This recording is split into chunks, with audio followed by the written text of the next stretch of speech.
Bonjour à tous, j'espère que vous allez bien. On se retrouve pour le brief du vendredi 18 novembre pour clôturer cette semaine. On fera un point Bitcoin. Je fais pas de points de points Ethereum. Pourquoi? Je sais que c'est beaucoup demandé.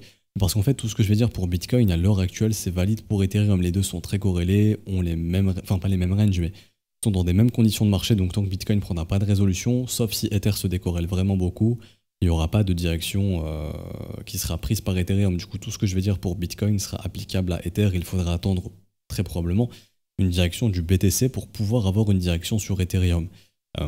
Également, on fera un point S&P 500 parce qu'on peut avoir possiblement des retournements. On parlera du marché option aussi aujourd'hui pour le S&P. Donc voilà. Alors du coup, le BTC. Toujours dans un range, je vous ai ici indiqué le range tout simplement. Donc le haut du range qui est, on va dire, entre 18 200 $ et 18 700 $. Vous avez aussi ici le bas du range qui va être en 15 900 et 15 400 $. On voit qu'actuellement, au sein du range, où est la zone de volume la plus traitée, c'est là, c'est le milieu du range quasiment. Donc c'est la pire zone pour trader, c'est-à-dire qu'actuellement, si vous vous positionnez ici en optique de faire du swing trading, vous allez en fait ajouter de la liquidité aux gros qui eux vont essayer de trader contre vous. Donc imaginons, si le but c'est de capturer les stop-loss acheteurs, bah, le marché va venir ici, capturer les stops et possiblement retourner dans le sens inverse. Et du coup l'objectif, ça aurait été de attendre qu'un maximum de gens déclenchent des positions ici, comme c'est le cas actuellement, qui mettent tous leurs stops ou bah, dans le bas du range, qu'on vienne capturer ces stops pour aller dans l'autre sens après. Imaginez que vous êtes une whales, s'il y a tout le monde qui achète ici, bah, pour vous c'est compliqué aussi de pouvoir acheter. Donc vous allez pouvoir acheter où? Bah, là où les gens ont mis leurs stops. Les stops ils sont là, donc si vous voulez acheter, bah, la grosse liquidité elle va venir ici. Pareil, si vous voulez vendre, que tout le monde est en train de shorter ici, où est-ce qu'elle est votre zone de liquidité? Elle est possiblement là-haut. Et du coup à ce moment-là, vous allez attendre ça. Les gens qui ont shorté vont fermer leur position. Un short qui se clôture, c'est un achat. Il y a une distribution ici, il y a une cassure, confirmation, et généralement, le marché va dans l'autre sens. Ce que j'ai dessiné ici, c'est ce dont on aura besoin pour déceler la direction. Actuellement, ça reste un range. Bon, un range dans un marché qui est baissier. Donc, en termes de probabilité, la direction baissière est plus probable. Maintenant, on peut totalement avoir une direction haussière. Nous, ce qu'on a besoin de voir, c'est que, bon, pour l'instant, ici, c'est le pire endroit pour trader. En tout cas, moi, de ce que je vois au sein d'un range, aucune raison de se positionner ici. Toujours ici, ou voire même au niveau des stops, pour des achats ou pour des ventes, bah, dans le haut du range, voire au niveau des zones de stop. Mais en dehors de ça, il n'y a vraiment pas de raison de se positionner. Par exemple, quand on vient sur ExoCharts, on voit qu'il y a eu beaucoup de pression vendeuse ici. L'open interest a augmenté pendant le FUD. Du coup, il y a possiblement beaucoup de gens qui ont shorté. Si on arrive pour moi à vraiment s'installer au-dessus des 18 500, on va bloquer énormément de vendeurs qui sont rentrés très agressivement. Même ici, là, on a eu vraiment... bon, il y a aussi beaucoup de buy market, ça, il n'y a pas de problème. Mais on va dire qu'ici, il y a aussi beaucoup de sell market. Donc simplement, si on commence à s'installer au-dessus des 17 200, puis ensuite au-dessus des 18 500, on pourrait avoir une vraie résolution haussière. Ce qui serait négatif, hein, ce serait simplement de venir capturer les stops, réintégrer. Si on fait ça, c'est qu'il y a de grandes chances que la direction elle soit baissière pour possiblement une dernière vague baissière pour pouvoir poser un bottom définitif. Possiblement, je dis bien possiblement, ensuite. Mais là, à l'instant T, on reste dans le range, proche de la médiane. La médiane, elle est ici, 17 000 $ environ. Le bas du range, il est plutôt par là. Pour moi, je vois aucune raison de venir trader tant qu'on n'est pas ici ou ici. Et pour la direction de marché, bah, attendre. Si le marché vient ici, chasse les stops, réintègre, c'est que possiblement, on peut avoir une résolution de range haussière. Sauf si le marché fait ça, tac, tac, tac, tac, qui vient et qui fait ça, à ce moment-là, c'est un marché qui vient chercher les zones de liquidité au sein du range. Donc à ce moment-là, il y aura des possibilités d'aller chercher plus bas. Ok. Rien à dire de plus pour Bitcoin, franchement, c'est une mise à jour très rapide, même l'order flow n'apprend pas grand-chose. On est toujours dans le type de CVD que je vous expliquais, qui est que vous avez un CVD spot qui pousse pas du tout un CVD perp qui pousse, donc les achats sont plutôt sur le marché perp de ce qu'on voit. Du coup, ouais, les gens sont pas très chauds ici pour acheter sur le spot pour l'instant. On a besoin d'agressivité sur le marché spot. Pour l'instant, on n'est pas encore là. Est-ce qu'on attend, je sais pas, la semaine prochaine, 2 semaines, fin décembre, enfin on sait pas, hein. L'achat n'est pas là maintenant, mais peut-être qu'il va arriver dans les prochaines semaines. Ce qui est intéressant, c'est qu'on a eu beaucoup d'absorption sur ce support ici. Pourquoi? Parce que vous avez ici un CVD qui vient chuter, donc ça c'est le CVD du marché perp, et aussi ici le CVD du marché spot. Et donc quand on compare les deux CVD, ben, on a eu un peu la même information. Ici il y a eu beaucoup de ventes au marché, du coup ici on peut déceler des acheteurs en limite qui sont venus absorber, ce qui fait que cette zone est assez intéressante, il y a beaucoup de vendeurs. C'est simple, si on rebascule là-dessous sans faire de la chasse au stop, mais qu'on s'y installe vraiment, c'est qu'en fait on est juste venu squeezer un petit peu les vendeurs ici qui ont shorté, et puis on repart au sud tout simplement, et du coup, prochaine zone de liquidité, elle sera ici, donc sous les 16 100 $, pardon, voire ici sous les 15 800. Et du coup, pour moi, si on repasse là-dessous vraiment, il y a des chances de venir au moins ici retester le bas du range. Sans forcément casser le range, mais revenir tester le bas du range. Ok. En revanche, si cette zone elle tient, que ici, hop, on est prêt à repartir, pour moi, prochaine zone de liquidité qu'on atteindra probablement dans la journée, au-dessus de 17 100 $. Après la prochaine zone, allez, ici au-dessus de 17 500, et ensuite ça serait ici au-dessus de 18 200. Il y en a beaucoup qui ont dû acheter ce breakout ici. Donc simplement si on repasse dessous, les zones de stop, hein, comme j'ai dit, sous 16 100, 15 800, ça reste du range là vraiment, même ça c'est pas vraiment très intéressant, honnêtement je vais pas vous le cacher. C'est plutôt le marché américain qui va être intéressant et du coup on va switcher sur le marché US qui va être ici. On a là une grosse expiration d'options aujourd'hui sur le marché américain, je vais vous montrer ça de suite. Alors non c'est pas là, ça va être ici, oui. Je viens refresh, 18 novembre. Expiration mensuelle, enfin expiration du mois. Alors, au niveau des achats de puts, on a des gros achats de puts de 390 points jusqu'à 400 points. Il faut savoir que généralement, la smart money va vendre ses puts. Donc elle a tout intérêt à ce qu'au moins aujourd'hui, le S&P soit au-dessus de 390 points, voire au-dessus de 400 points. Donc pour faire simple, qu'on clôture la journée ou qu'on clôture au moment de l'expiration des options au-dessus de 3900 points, voire au-dessus de 4000 points. Ce qui voudrait dire que là, on a des petits signaux de retournement, mais que ça n'intervient pas aujourd'hui, qu'aujourd'hui, on a une petite journée verte qui revient au-dessus de 4000 points. Au niveau des résistances, si on vient casser le plus haut, c'est assez boule, et à ce moment-là, on peut se diriger vers la trendline, on irait vers 4113 points. Par contre, si on n'a pas de nouveau plus haut, mais juste, voilà, on vient à 4000 histoire de faire chier les acheteurs de puts, on a de grandes chances, la semaine d'après, d'avoir ça, et du coup, d'avoir un retracement. Pourquoi? Puisqu'on a une dégradation au niveau de la dynamique, on a tout simplement ici... Hop, même au niveau du Nasdaq, hein, mais bon, ça je vais juste retirer ça pour l'instant. On a ici une petite pattern de retournement baissière qui est en train de se former. Ici on voit que ça fait depuis plusieurs jours qu'on n'arrive plus à aller au-dessus des 4000. On est au niveau du premier arrêt du mouvement entier. S'il y a bien un endroit où on peut se retourner, c'est bien ici. Et tout simplement, on a aussi une divergence de momentum qui est en train de se former. En tout cas, on a une faiblesse. Elle n'est pas encore confirmée, mais si elle se confirme, bon, ça sera pas forcément très bullish. Du coup, personnellement, le marché option m'indique qu'on n'aura pas de retournement aujourd'hui. On aura possiblement encore un marché qui va se trader entre ces deux bornes pour aujourd'hui, possiblement dans la borne haute d'après le marché option, et s'il y a un vrai retournement, semaine prochaine faire ça pour retracer. Dans un premier temps, retracer. Je viens ici, je regarde quel serait un niveau intéressant où on pourrait revenir, très possiblement premier arrêt au niveau de du précédent support maintenant, 3842 points, ensuite on verra. Est-ce que le marché va casser? S'il casse ça, à ce moment-là, on aura de grandes chances de revenir tester les bottoms. Et donc là, le Bitcoin va être corrélé à ce mouvement, il va casser son range au sud. Par contre, si on fait ça et qu'on repart, à ce moment-là, objectif toujours la trendline vers les 4100 points environ. Et on verra si on est prêt à la casser ou pas. Ce qui est intéressant, encore une fois, c'est que vous avez ici... Alors, il me faut la bonne watchlist. Mais maintenant, j'ai les taux, donc on va pas se prendre la tête. Vous avez des taux américains, et là ça fait flipper, mais vous avez des taux à 30 ans qui sont en dessous des taux directeurs, qui sont à 4%, le taux à 30 ans il est à 3,87, mais surtout vous avez le taux à 3 mois, qui lui est en train d'aller pricer du 4,50 pour décembre, et vous avez un taux 30 ans à 3,87, ça veut dire que là on a une vraie inversion de courbe. Ici j'ai le spread, on a clairement là comment dirais-je, un taux, une courbe des taux inversée, vous avez le taux à 3 mois au-dessus du taux à 30 ans, c'est catastrophique. Clairement, c'est catastrophique.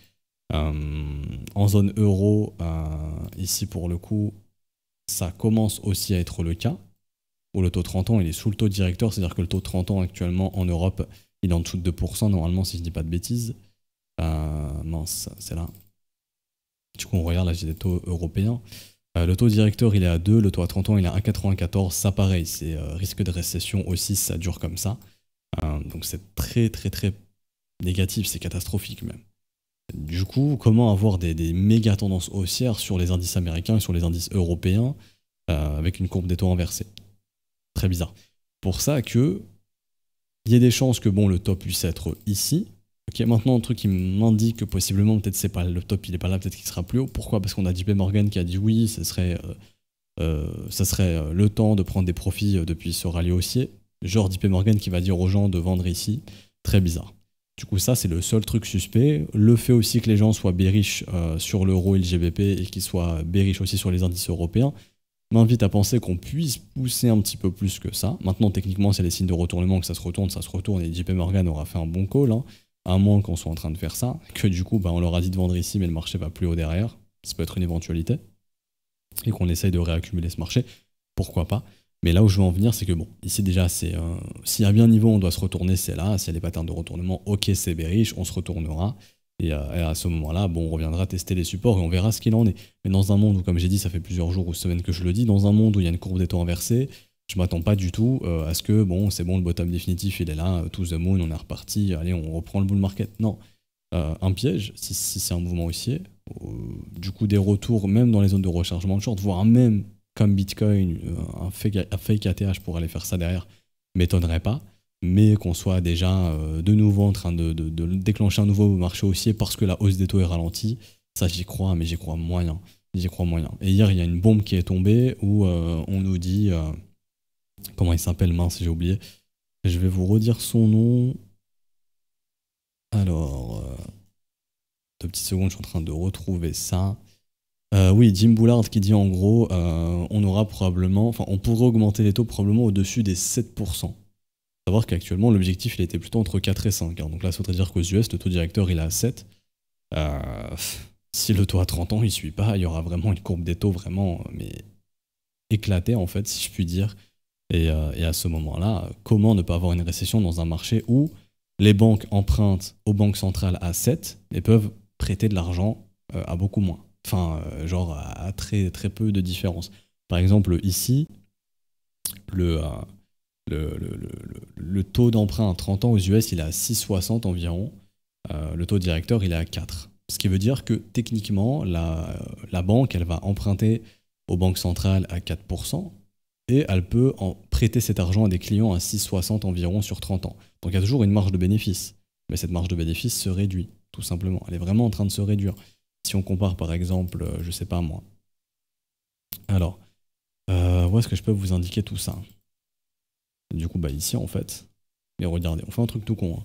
Ici, voilà, là je compare, je mets le taux directeur, comme ceci. Je les mets en régular, comme ceci.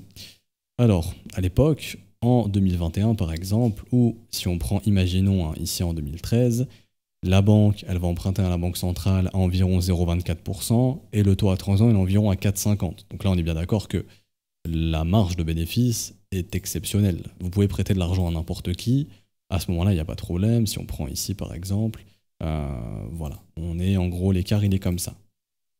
Donc la banque, là, elle se gave. Mais là, l'écart il est en train de se réduire. C'est-à-dire que le taux directeur, il va continuer de monter. Le taux à 30 ans, il va aussi possiblement, espérons qu'il puisse aussi continuer de monter, parce que si on a des taux à 30 ans qui baissent, et du coup un taux à 30 ans au niveau des crédits qui baisse, à ce moment-là, la banque, je me demande bien comment elle va se faire de l'argent, sachant qu'on sera à 4,50 là dans début décembre, si je dis pas de bêtises, donc en gros ça va monter comme ça, 4,50 ici, peut-être 4,75, mais je pense plutôt que ce sera 4,50. Derrière, si le taux à 30 ans il continue de baisser et qu'on se rapproche comme ça, vous êtes d'accord que la différence elle est moindre. Du coup, les banques vont prêter moins d'argent. Si on prête moins d'argent, il y a beaucoup moins de liquidité. À quel moment ça c'est bullish pour les assets à risque, une liquidité encore réduite? C'est vrai que les marchés sont très bullish quand la liquidité augmente. Les marchés sont bearish quand on a un retrait de liquidité. Et les marchés sont très bullish quand le système bancaire se gave. On arrive généralement à la fin d'un cycle économique quand le système bancaire fait beaucoup moins de profit. On peut par exemple aller sur Finviz. On prend Bank of America, il y a de grandes chances que les chiffres soient de moins en moins bons. Alors, bon, ça va, ça reste quand même très correct. Ici, bon, ça c'est les EPS. Au niveau des incomes, ici on est bon. Je vais aller sur TradingView directement pour aller chercher ça. Mais ici on prend Bank of America. On va lui dire de nous montrer les revenus nets. Indicateur finance. Net income. Possiblement que c'est en chute. Ouais, ça commence à baisser un petit peu. Donc ça se gavait 2020, normal, t'as des taux zéro, les banques elles se gavent, mais là on voit, hein, depuis que justement on a une hausse des taux, l'écart est moins important, donc techniquement ça peut emprunter moins d'argent, etc., etc. Aussi les investissements de la banque ont peut-être aussi été impactés, donc tout naturellement il y a un net income qui se met un petit peu à chuter ici. Ok, alors que vous voyez qu'on est dans des phases où vraiment les taux tout va bien, bon à ce moment-là il n'y a pas de problème. Mais bon, là, j'ai pas plus d'historique. Dommage, sur TradingView, on peut pas aller en dessous de 2015. C'est un peu dommage. Mais bon, là, vous voyez un petit peu au niveau des revenus, ça commence à baisser. On avait un top à 9 milliards 236 millions. On a fait un plus bas à 7 milliards, donc 2 milliards en moins. Ils n'ont pas perdu 2 milliards. Hein. C'est juste qu'en fait, leur momentum de progression au niveau des incomes, il est en train de drastiquement se réduire. Et du coup, tant que ça dure ainsi, et plus les taux directeurs vont monter, si les taux de mortgage ne montent pas trop, ça va réduire les écarts, et à ce moment-là, ça va commencer à vraiment chuter. Et quand vous commencez à voir ça, c'est qu'on est en fin de cycle économique, et du coup, la récession est de plus en plus probable. Ok ? Tout ça à prendre en compte. Du coup, je peux retirer... Oui, ça, on s'en fout. Même Bitcoin, on s'en fout possiblement. Donc voilà, j'ai pas grand chose d'autre à dire de plus, juste voilà, faut faire attention, une récession est de plus en plus probable. Techniquement, la courbe des taux nous dit que la récession est à venir, il y en aura probablement une. La question, c'est à quelle sauce on va être mangé et jusqu'où ils sont prêts à aller pour faire croire qu'il n'y en aura pas, pour prendre tout le monde à contre-courant. Parce que ici, tout le monde disait c'est la récession, c'est la fin du monde, c'est le bear market, c'est le crack du S&P 500, c'est la fin des cryptos machin. Au final, le marché, il a fait un beau rallye. Et si les gens pensent toujours comme ça, jusqu'où on va aller pour que les gens se disent bon bah c'est bon, on a évité la récession, la fin du monde, et au final là on y va. Comprenez un petit peu où je vais en venir pour prendre à contre-pied justement le sentiment général. Le sentiment ici sur le S&P m'indique via les outils que j'utilise que on est repassé un tout petit peu plus bullish que bearish ici, donc ça pourrait justifier justement un dip. Maintenant si les gens redeviennent très bearish sur ce dip, bah, ça peut justement justifier des rebonds. Il faudra voir comment se comporte le sentiment et comment se comporte l'action du prix derrière. Mais en tout cas, généralement quand vous prenez le premier arrêt, c'est un bon niveau pour juger justement si le rebond il finit ou non. S'il y a vraiment un vrai rejet ici, c'est que oui, le rebond il finit, que c'était un dead cat bounce, c'est qu'on viendra retester les supports, voire casser ces supports. Ok ? Du coup, on s'arrête ici pour aujourd'hui. J'espère que ça vous aura plu. Si c'est le cas, n'hésitez pas à laisser un petit pouce bleu, vous abonner si ce n'est pas déjà fait, à nous rejoindre sur Discord. Je mets le lien en description et en commentaire. Si vous souhaitez rejoindre la newsletter, d'ailleurs, n'hésitez pas, c'est totalement gratuit. Il y a le lien en description et en commentaire également. Vous aurez accès à la prochaine vidéo d'analyse des altcoins, donc n'hésitez pas à mettre en commentaire d'ailleurs les altcoins que vous voulez que j'analyse. Également, si vous souhaitez rejoindre l'école, c'est un bon moment de le faire via les modalités crypto, donc tout ce qui est paiement, soit en BNB, soit en Ethereum, soit en USDT, ou USDC, ou BUSD. Vous avez les adresses ici en fonction des réseaux utilisés. Vous avez simplement envoyé le TXID à un des professeurs ou tous les profs, le mieux c'est tous les profs, comme ça le premier qui le voit le valide et vous avez votre rôle élève, ça va super vite. On se retrouve donc du coup lundi. Bon week-end à tous, bonne journée à tous, ciao ciao.